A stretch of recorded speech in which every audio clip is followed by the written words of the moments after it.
참예수님 안녕하세요. 오늘도 성경 맛들이기 함께 합니다. 오늘 고린도전서 13장 그리고 14장 함께 읽겠습니다.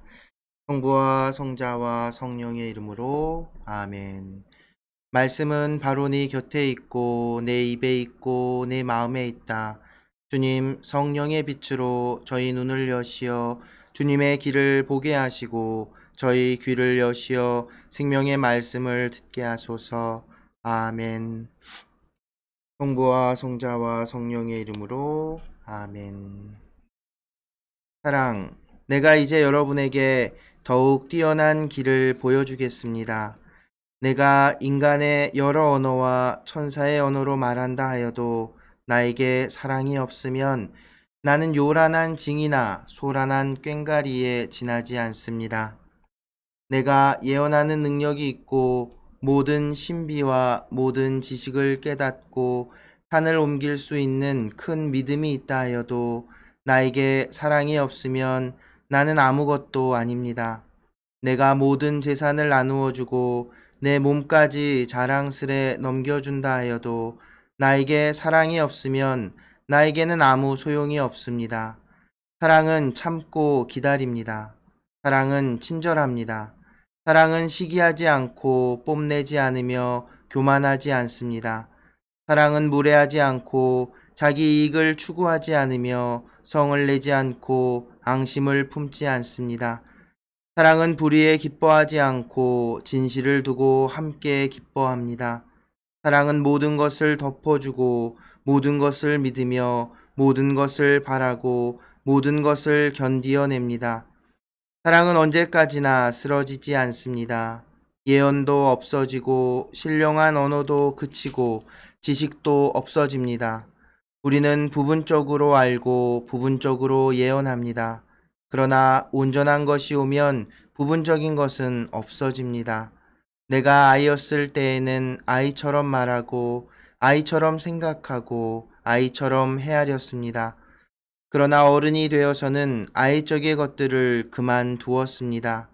우리가 지금은 거울에 비친 모습처럼 어렴풋이 보지만 그때에는 얼굴과 얼굴을 마주 볼 것입니다. 내가 지금은 부분적으로 알지만 그때에는 하느님께서 나를 온전히 아시듯 나도 온전히 알게 될 것입니다. 그러므로 이제 믿음과 희망과 사랑 이 세 가지는 계속됩니다. 그 가운데에서 으뜸은 사랑입니다. 신령한 언어와 예언. 사랑을 추구하십시오. 그리고 성령의 은사, 특히 예언할 수 있는 은사를 열심히 구하십시오. 신령한 언어로 말하는 이는 사람들이 아니라 하느님께 말씀드립니다. 사람은 아무도 알아듣지 못하기 때문입니다. 그는 성령으로 신비를 말하는 것입니다. 그러나 예언하는 이는 사람들을 성장하게 하고 격려하고 위로하는 말을 합니다. 신령한 언어로 말하는 이는 자기를 성장하게 하지만 예언하는 이는 교회를 성장하게 합니다. 나는 여러분이 모두 신령한 언어로 말할 수 있기를 바랍니다. 그러나 그보다는 예언할 수 있기를 더 바랍니다. 누가 해석을 해주어 교회가 성장에 도움을 받는 경우가 아니면 예언하는 이가 신령한 언어로 말하는 이보다 더 훌륭합니다. 이제 형제 여러분, 내가 여러분에게 가서 신령한 언어로 말한다 한들 계시나 지식이나 예언이나 가르침을 주는 말을 하지 않으면 내가 여러분에게 무슨 소용이 있겠습니까?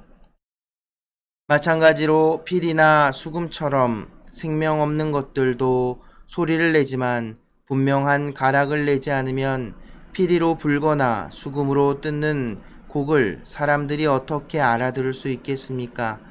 또 나팔이 확실하지 않은 소리를 내면 누가 전투 준비를 하겠습니까? 이와 같이 여러분도 신령한 언어로 말할 때 분명하지 않은 말을 하면 그 말을 어떻게 알아들을 수 있겠습니까? 그것은 허공에 대고 말하는 셈입니다. 세상에는 물론 수많은 종류의 언어가 있지만 의미가 없는 언어는 하나도 없습니다. 그런데 네가 어떤 언어의 뜻을 알지 못하면 나는 그 언어를 말하는 이에게 외국인이 되고 그 언어를 말하는 이는 나에게 외국인이 됩니다. 여러분도 마찬가지입니다. 여러분은 성령의 은사를 열심히 구하는 사람들이니 교회의 성장을 위하여 그것을 더욱 많이 받도록 애쓰십시오. 그러므로 신령한 언어로 말하는 이는 그것을 해석도 할 수 있도록 기도하십시오. 내가 신령한 언어로 기도하면 나의 영은 기도하지만 나의 이성은 아무런 수확이 없습니다. 그러면 어떻게 해야 하겠습니까? 나는 영으로 기도하면서 이성으로도 기도하겠습니다. 나는 영으로 찬양하면서 이성으로도 찬양하겠습니다. 그런데 그대가 영으로만 찬미하면 그대가 무슨 말을 하는지 알아듣지 못하는 초심자가 어떻게 그대의 감사 기도에 아멘 하고 응답할 수 있겠습니까? 그대야 훌륭하게 감사를 드리지만 다른 사람은 성장에 도움을 받지 못합니다. 하느님께 감사하게도 나는 여러분 가운데 누구보다도 더 많이 신령한 언어로 말할 수 있습니다. 그러나 나는 교회에서 신령한 언어로 만마디 말을 하기보다 다른 이들을 가르칠 수 있게 내 이성으로 5마디 말을 하고 싶습니다. 형제 여러분, 생각하는 데에는 어린아이가 되지 마십시오. 악에는 아이가 되고 생각하는 데에는 어른이 되십시오. 율법에 이렇게 기록되어 있습니다. 내가 또 다른 신령한 언어를 말하는 자들을 통하여 다른 나라 사람들의 입술을 통하여 이 백성에게 말할지라도 그들은 내 말을 귀담아 듣지 않으리라 하고 주님께서 말씀하신다. 이렇게 신령한 언어는 믿는 이들이 아니라 믿지 않는 이들을 위한 표징입니다. 그러나 예언은 믿지 않는 이들이 아니라 믿는 이들을 위한 표징입니다. 온 교회가 한자리에 모여 모두 신령한 언어로 말하는데 초심자들이나 믿지 않는 이들이 들어온다면 그들은 여러분을 미쳤다고 하지 않겠습니까? 그러나 모두 예언하는데 믿지 않는 이나 초심자가 들어온다면 그는 모든 이에게 질책을 받고 그 모든 이에게 심판을 받게 됩니다. 또 그 마음속에 숨겨진 것들이 드러납니다. 그러면 그는 얼굴을 바닥에 대고 엎드려 하느님께 절하면서 참으로 하느님께서 여러분 가운데에 계십니다 하고 선언할 것입니다. 전례의 질서와 통일성. 그러니 형제 여러분, 어떻게 해야 하겠습니까? 여러분이 함께 모일 때에 저마다 할 일이 있어서 어떤 이는 찬양하고 어떤 이는 가르치고 어떤 이는 계시를 전하고 어떤 이는 신령한 언어를 말하고 어떤 이는 해석을 합니다. 이 모든 것이 교회의 성장에 도움이 되어야 합니다. 누가 신령한 언어로 말할 때에는 한 번에 둘이나 많아야 셋이서 차례로 하고 또 한 사람이 해석을 해야 합니다. 그러나 해석하는 이가 없으면 그들은 교회 안에서 잠자코 혼자서 하느님께만 말해야 합니다.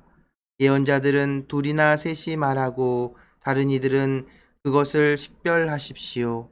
그러나 그곳에 앉은 다른 이에게 계시가 내리면 먼저 말하던 사람은 잠자코 있어야 합니다. 이렇게 여러분 모두 한 사람씩 예언할 수 있습니다. 그러면 모든 사람이 배우고 또 모든 사람이 격려를 받게 됩니다. 예언자의 영은 예언자에게 복종해야 합니다. 하느님은 무질서의 하느님이 아니라 평화의 하느님이시기 때문입니다. 성도들의 모든 교회에서처럼 여자들은 교회 안에서 잠자코 있어야 합니다. 그들에게는 말하는 것이 허락되어 있지 않습니다. 율법에서도 말하듯이 여자들은 순종해야 합니다. 배우고 싶은 것이 있으면 집에서 남편에게 물어보십시오. 여자가 교회에서 말하는 것은 부끄러운 일입니다. 하느님의 말씀이 여러분에게서 나오기라도 하였습니까? 아니면 하느님의 말씀이 여러분에게만 내리기라도 하였습니까? 누구든지 자기가 예언자거나 성령의 은사를 받은 사람이라고 생각하면 내가 여러분에게 써보내는 이 말이 주님의 계명임을 알아야 합니다. 누구든지 이것을 인정하지 않으면 그 사람도 인정받지 못합니다. 그러므로 나의 형제 여러분, 예언할 수 있는 은사를 열심히 구하십시오. 그리고 신령한 언어로 말하는 것을 막지 마십시오. 다만 모든 일이 품위 있고 질서 있게 이루어져야 합니다. 성부와 성자와 성령의 이름으로 아멘. 말씀은 내 발의 등불이요 나의 길의 빛이옵니다. 주님, 저희가 성경을 생명의 말씀으로 믿고 기도하며 살고 선포하게 하시어 언제나 성령 안에서 평화와 기쁨을 누리게 하소서. 아멘. 성부와 성자와 성령의 이름으로 아멘. 네, 오늘은 코린토 일서에서 가장 유명한 구절이 나오죠. 바로 사랑의 찬미가라고도 불리우는 13장의 내용입니다. 사랑에 대해서 바오로 사도는 다른 어떤 편지에선 한마디도 하지 않는다고 합니다. 이 코린토서에서만 이렇게 길게 한번 사랑에 대해서 이야기합니다. 이 사랑과 또 특별히 다른 은사와 성령의 은사들과 비교하는 모습을 볼 수 있는데요. 그것을 통해서 이제 코린토 공동체가 갖고 있는 또 하나의 문제점이 드러난다고 할 수 있습니다. 뭐냐면 사람들이 파벌 막 싸우고 한다고 말씀드렸죠. 그런 파벌들의 다툼, 갈등뿐만 아니라 어쩌면 또 그 연결되는 걸지도 모르겠습니다.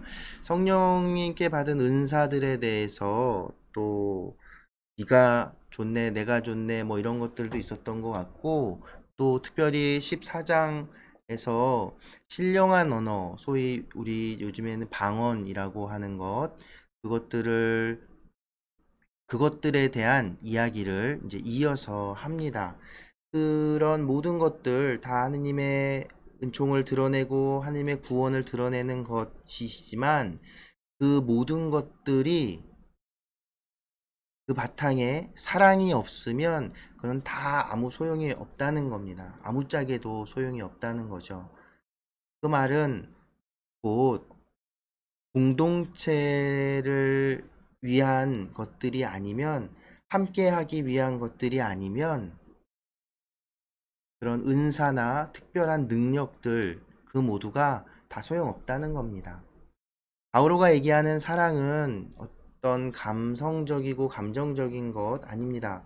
물론 성경에서 이야기하는 사랑이라고 하는 것이 그렇듯이 바오로 사도 역시도 사랑을 구체적인 공동체 안에서의 실천 그런 것들로 그 사랑을 설명합니다. 세 부분으로 나누어 볼 수 있는데 전반부에는 사랑과 어떤 다른 은사들과의 어떤 비교라고 해야 될까요? 연결지어서 얘기하고 그리고 중반 부분에는 사랑 자체가 무엇인지에 대해서 이야기합니다. 그리고 또 역시 마지막으로 결말을 지으면서는 다시 다른 것들과 비교해서 사랑의 중요성에 대해서 이야기하는 것으로 끝냅니다. 그리고 나서 14장에 바로 이어서 신령한 언어와 예언에 대해 이야기합니다. 방언이라고 하죠. 여러분 혹시 성령 기도회나 아니면 혼자 이렇게 기도하시는 분들 중에서도 지금도 이 신령한 언어가 방언이라고 하는 것이 쭉 터져 나오는 경우가 있습니다. 그런데 이 신령한 언어, 곧 방언이라고 하는 것은 그냥 들어서는 무슨 말을 하는지 알아들을 수 없어요. 말 그대로 하느님의 어떤 신령한 언어이기 때문에 그렇습니다.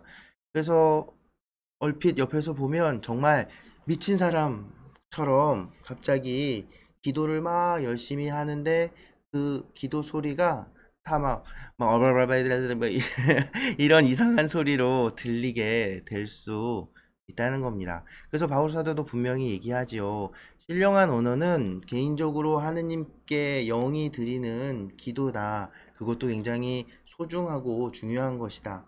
그런데 공동체, 교회를, 우리 공동체를 위해서는 그것을 드러내기보다는 그것을 해석할 수 있는 은사가 함께 있을 때 드러내는 것이 좋겠다. 결코 그 신령한 언어, 그 방언을 금지하곤 하지 말라는 것이 아니라 공동체를 위해서 더 좋은 것이 무엇인지를 생각해 보라고 하는 겁니다. 고린토 공동체가 정말 많이 싸웠나 봐요. 그래서 여러 가지 이렇게 문제들 이런 것들이 있었고, 그래서 전례 안에서도 자기가 받은 성령의 은사들, 특히나 코린토 공동체에서는 그런 성령의 은사들에 관심이 많았었던 것 같습니다. 이것은 비단 그 당시 어떤 문화적인 것과도 연결될 거예요. 그래서 그럼 뭘까요? 그 황홀경이나 특별해 보이는 특별한 은사를 받는 것들에 대해서 왠지 사람들이 동경하기도 하고 그걸 추구하기도 하는 그런 풍조도 생겼던 것 같습니다. 그래서 단지 어떤 신령한 언어보다도 이성으로 또 기도하라고, 난 그것이 더 좋다고 이야기하는 모습도 볼 수 있습니다. 우리 안에도 그런 것들이 있지요. 신앙생활 하다 보면 뭔가 영적이고 더 뭐라고 해야 할까요? 신비로운 것들에 대한 갈망, 분명히 우리들에게는 있습니다. 또 그것들을 통해서 얻어지는 것도 있고요. 그리고 실제로 그것이 필요하다면 성령께서 그런 은사 역시도 분명히 주십니다. 더 깊이 풍요롭게 하기 위해서. 다만 우리가 그것만을 뭐랄까 바라고 또 그것을 자랑하고 하는 형태로 변질되어 버린다면 그것은 오히려 우리 신앙을 가로막는, 우리가 하느님께로 향하는 것을 가로막는 것이라는 것이죠. 그래서 바오로는 사랑에 대해서 이야기한 겁니다.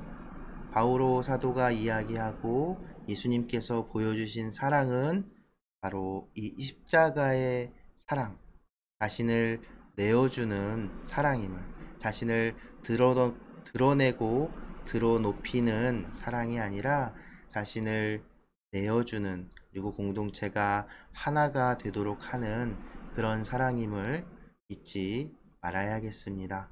네, 오늘 하루도 기쁘게 보내세요.